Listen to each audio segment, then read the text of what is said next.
So there you have it, in the words of one of the exponents of Jamaican cultural expression, Muta Baruka. We know where we're up to. So I commend this piece of work by Muta Baruka to the folks at the Integrity Corruption. I mean the Integrity Commission. So just to reiterate the point, Donna Scott Motley, as I called for in a press release earlier this week, owes the public of Jamaica. It is the only decent thing to do. It is only the right thing to do, to apologize for having peddled that false and misleading narrative last Wednesday, indicating that government was essentially seeking to block the tabling of the Integrity Commission report, their annual report, by ending Parliament a week early. Parliament sat yesterday and the Senate sat last Friday, and the annual report of the Integrity Commission, some would say the Integrity Corruption, was tabled last Friday in the Senate. And what we saw was that there are additions to the number of parliamentarians being investigated. And the opposition leader has sought to exploit the annual report of the Integrity Commission by taking to the political stump, as he did this past Saturday evening down in his St. Andrews Southern constituency, to make the point that he wrote to and has canvassed all PNP senators and parliamentarians, and none of them, quote unquote, to their knowledge, or his words, as far as they are aware, are under investigation. Now, as I said before, an investigation is precisely that, an investigation. Because as the annual report of the Integrity Commission has indicated, there are some investigations that it has since cleared up. Essentially, it had been embarked apparently on investigations, and those investigations have since been resolved. In other words, no charges have been proffered or anything like that. So the simple point of the matter is that just the use of this, the weaponizing of this word investigation, does a disservice to the spirit and the intent of the legislators who had put together this Integrity Commission as an institution. And that is why I submit, and I am of the view, that in order to obviate and stave off this kind of nonsensical weaponizing and vulgar exploitation of the Integrity Commission, especially by the despicable PNP, the Integrity Commission in its annual report, or in its report generally, should not be in the business of specifying categories of declarants and what is happening. It should comment on and update on its work broadly. For example, the Integrity Commission, since it is spending taxpayers' money, public funds, it should account for its stewardship without doing so in a very granular way that would do a disservice to the public. Indicate that you are embarked on investigations into declarants, and you may give a number, but don't provide a breakout or a breakdown as to categories of declarants. For what good purpose has the IC indicated that one permanent secretary is being investigated? That automatically puts the entire field of permanent secretaries in the country under a cloud of suspicion, as everyone now goes and speculate and wag their tongue tongues as to which permanent secretary. Look how many ministries we have. We have no fewer than about what? 14 permanent secretaries? How could that be fair to the 14 people? For the public at large to be speculating as to whether any of them are thief and corrupt and are going to go to prison or whatever else it is, because of the irresponsible way in which the Integrity Commission has elected to go about its work.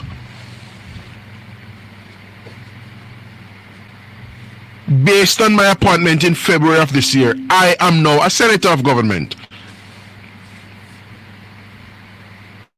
I am a legislator. And in this annual report, the indication has come that there is a senator who is under investigation. How is that fair to me? For me to be under a cloud of suspicion as to whether I am the senator being investigated, having regard to what investigation means in the Jamaican context. Because if it is that you are being investigated, automatically the little dregs among us will drag your name and lower you in their estimation because your name quote unquote called upon investigation. Are people not entitled to their reputation and good name, that which they spent years to acquire and accrue? How can the stroke of the Integrity Commission's pen by way of an annual report undo that? Meghan Markle, alongside Prince Harry, had appeared in an interview, an exclusive sit-down with Oprah Winfrey. And she mentioned that a member of the royal family had raised the question as to what her baby will look like, since this is going to be a mixed-race child. Yes? A mixed-race child. A member of the royal family had questioned her as to what the baby would look like. What, you know, raised that issue. And Meghan Markle threw out the allegation. And what effect did it have? It had the effect of putting a cloud of suspicion over the entire royal family, which is an injustice. It did a disservice to the entire group of people. Because if, as is alleged, or as was alleged, someone did in fact say that, what is the point of saying that publicly and not be prepared to indicate who it was? Whether it was Princess Anne, Kate Middleton, or Prince William. What is the point of venturing that in the public domain if you're not going to indicate that it was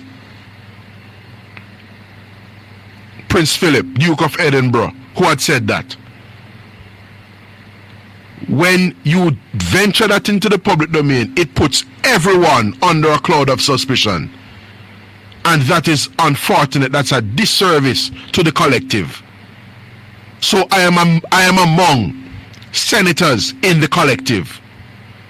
And when you say a senator is under investigation, I find that a bit unsettling, because the truth is that comment broadly on your work, indicate that 23 declarants are under investigation. So nobody has to speculate as to whether it's a senator or an MP or a permanent secretary or a judge or a councillor. Why are you seeking to get granular? The public needs to get an indication as to your pursuit of your work and your stewardship. The public does not need specifics or a specific breakdown as to whether 5 councillor under investigation, 2 permanent secretary under investigation, or 3 MP under investigation. Because the truth is, an investigation is precisely that. It's an inquiry, it's an investigation. It may actually turn up nothing at the end of the day. So for these little clowns and jokers, especially those who identify as PNP supporters and members of the PNP, to be up and down the place talking about illicit 6, then illicit 8, or illicit 10, or whichever illicit number. Yeah? perhaps what they need to do is ask themselves whether agents in the Integrity Commission are being illicit in the conduct of their work. That's the better question, perhaps. Whether those persons who comprise the Integrity Commission in terms of its staff are faithfully discharging their mandate as set out in law. You can't talk about crime management. You have a joker who served as National Security Minister.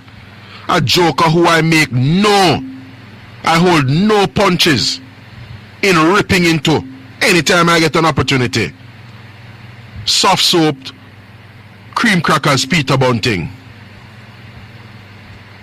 I have no reservation in ripping into him anytime I get an opportunity to grab him in the Senate. Yes?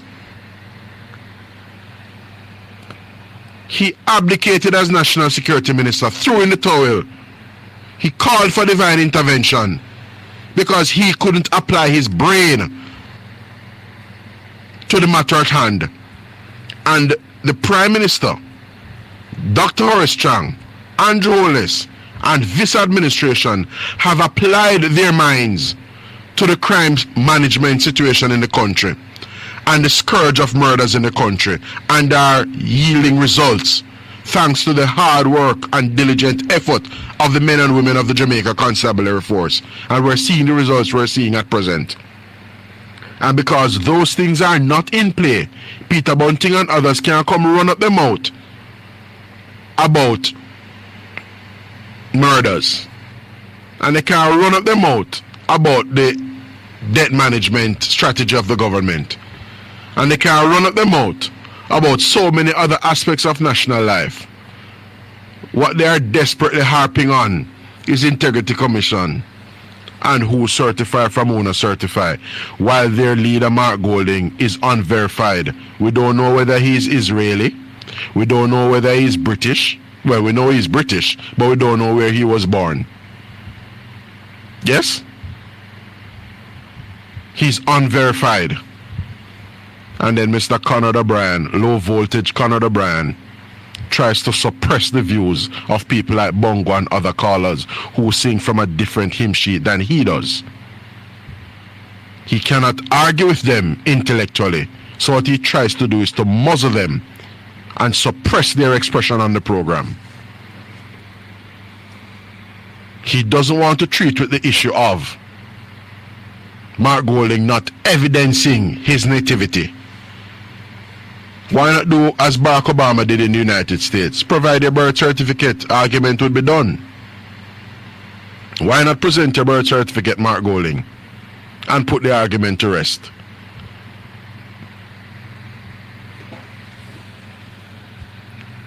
The government, by way of the Minister of Energy, Science, Energy, Transport and Technology, announced yesterday, listeners, an intention to not have or not renew the license held by the JPSCO under the existing terms.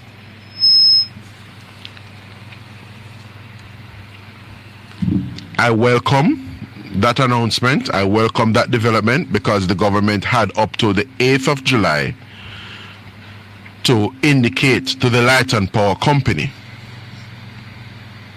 what its position was, because the license currently held by the Light and Power Company comes to an end, I believe, on 8th July 2027.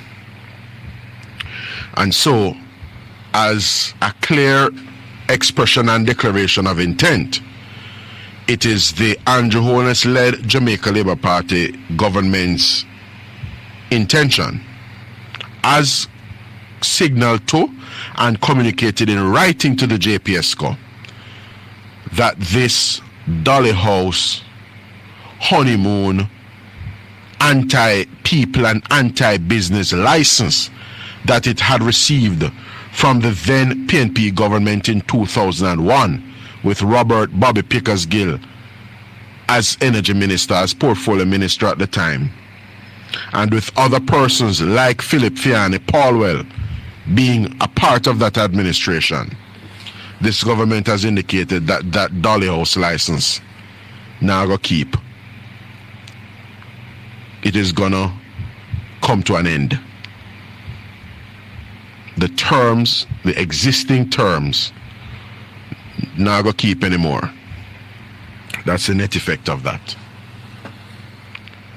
Because as the Energy Minister Darrell Vaz has expressed time and again,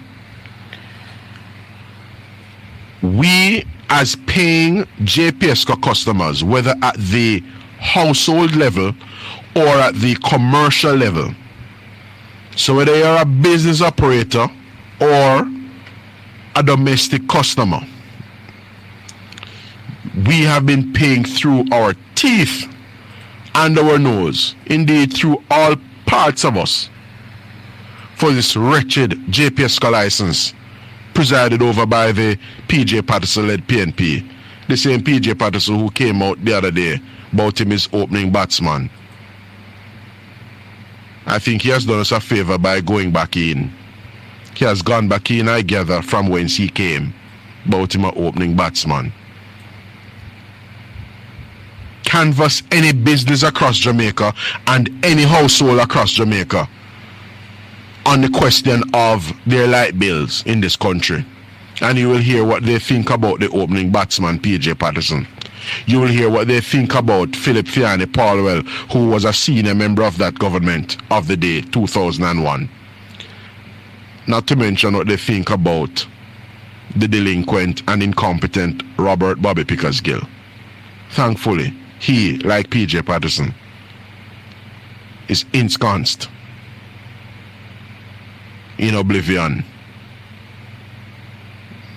and in retirement. Enjoy your retirement, gentlemen. Jamaica has had, quite frankly, enough of you. For his part, Philip Paulwell, who you can't get any more dry eye and barefaced than Philip Fiani Paulwell. You know, based on circumstances, listeners, there are some things that a person just sits out. You know, like if you are an offender in a certain regard, like when a discussion about corruption comes up, for example, it would be best if Kern Spencer sits out that discussion. It would be best if Philip Powell sits out that discussion. Yeah. You just have some discussions that are best sat out by some people. So where the JPS license is concerned and matters of license renewal, it's really a discussion that Philip Powell, quite frankly, should sit out. You don't get to preside over the energy sector and serve as a senior member of that government who signed that ridiculous agreement in 2001, which led to the bailout of Mirant. Mirant was a financially hemorrhaging company back in 2001, and on the backs of the Jamaican people, on the backs of Jamaican households and businesses, Mirant, which later become what? Marubeni, were able to lift themselves out of financial hot water. Yeah? And you get to talk rubbish, Philip Fiani Paulwell. One of the things that Mr. Paulwell has been spouting in the public domain in a little wishy-washy way is that the circumstances back in 2001 are different from what they are today. Like, first of all, we no longer have an incompetent set of people forming government. That's the first difference, Mr. Philip Fiani Paulwell. That's the first and foremost difference.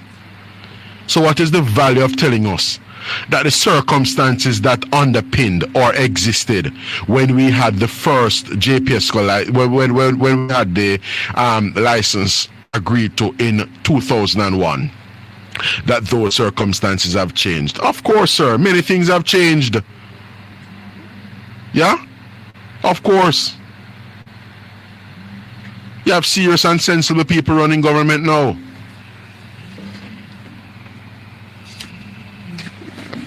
Let me hear what this caller has to say. Good morning, caller.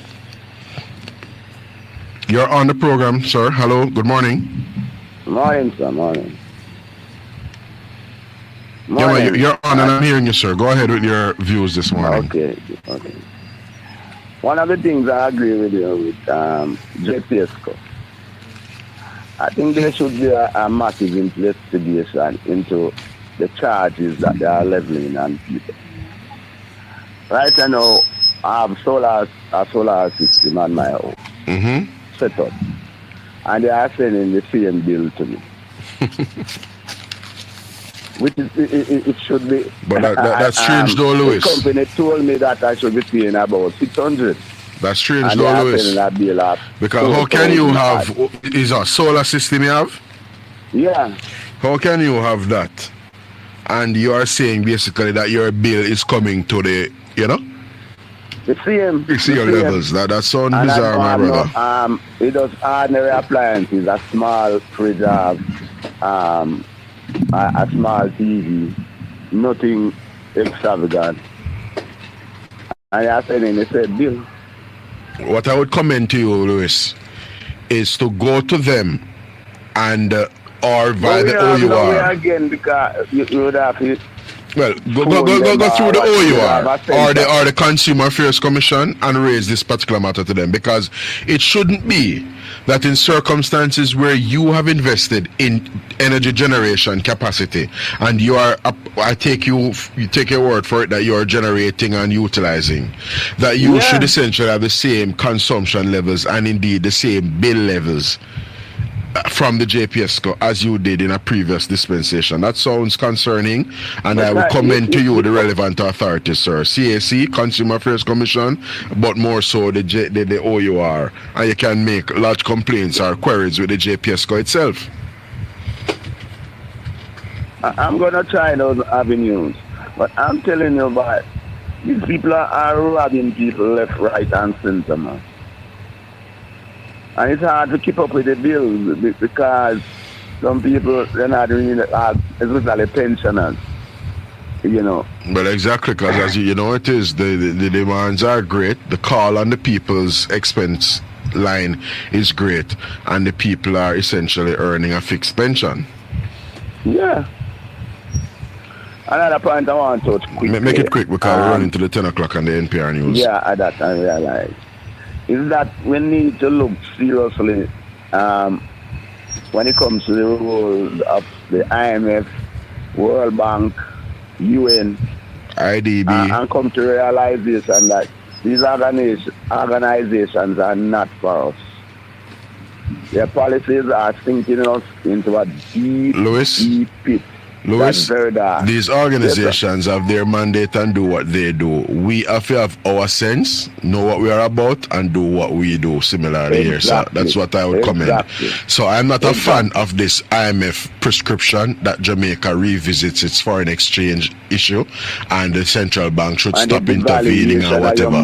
I'm not a fan of that. We need to do what is practical and pragmatic and what works for us. Simple. I have to run to the NPR, don't know, Louis. You can call me back after 10:10. And we, touch on further things.